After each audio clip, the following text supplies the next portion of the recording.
जय श्री राधे। करवा चौथ की कहानी ये मैं आपको लोकल लैंग्वेज में सुना रही हूँ। एक साहूकार था, उसके 7 बेटे थे और एक बेटी थी। तो जो बेटी थी वो 7 भाइयों की बहुत प्यारी थी और साथ में बैठ के खाना खाते थे। तो एक दिन कार्तिक की चौथ आई तो बहन ने करवा चौथ का व्रत रखा। सारे भाई भोजन करने लगे तो वो बहन से बोले कि बहन तू भी खाना खा ले। तो उसकी माँ बोली कि ये आज खाना नहीं खाएगी, इसका तो चौथ का व्रत है, चांद निकलेगा तब ये खाना खाएगी। ऐसे में उसके भाइयों ने क्या किया, जंगल में आग लगा दी और छलनी में से उसको चांद दिखा दिया। तो बहन बोली अपनी भाभी से कि भाभी चलो चांद निकल आया है, अर्घ देते हैं। तो उसकी भाभियाँ बोली कि ये तो तेरा चांद निकला है, हमारा तो रात में निकलेगा।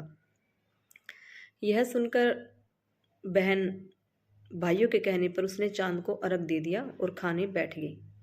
उसने पहला टुकड़ा तोड़ा तो उसमें बाल निकला, दूसरा तोड़ा तो छींक आ गई और तीसरा टुकड़ा तोड़ा तो राजा के घर से बुलावा आ गया कि तेरा पति बहुत बीमार है और जल्दी आ जा। माँ ने लड़की के पहनने के लिए 3 बार अपना संदूक खोला तो तीनों बार सफ़ेद कपड़े निकले। तो उसकी माँ ने सफ़ेद कपड़े पहना कर उसको ससुराल भेज दिया। और माँ ने साथ में एक लड़की के पल्लू में सोने का टका भी बांध दिया था। तो रास्ते में बोली कि जो भी मिले उसके पैर छूना और जो तुझे सुहाग अमर होने का आशीष दे उसे ये सोने का टका दे देना।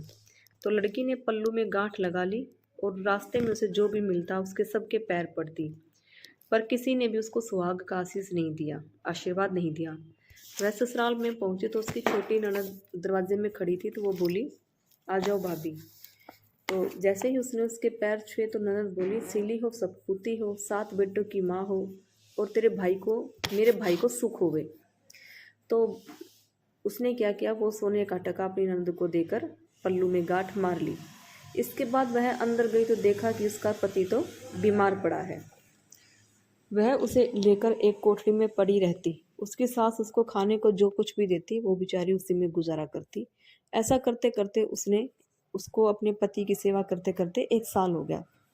अगली करवा चौथ आई तो सभी पड़ोसने और उसकी सासू जो थी वो नहा धोकर करवा चौथ का व्रत करने लगी। सब ने सर धो के हाथों में मेहंदी लगाई, चूड़ी पहनी।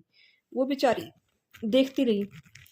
एक पड़ोसन बोली कि तू भी करवा चौथ का व्रत कर ले। तो वह बोली कि मैं कैसे करूं।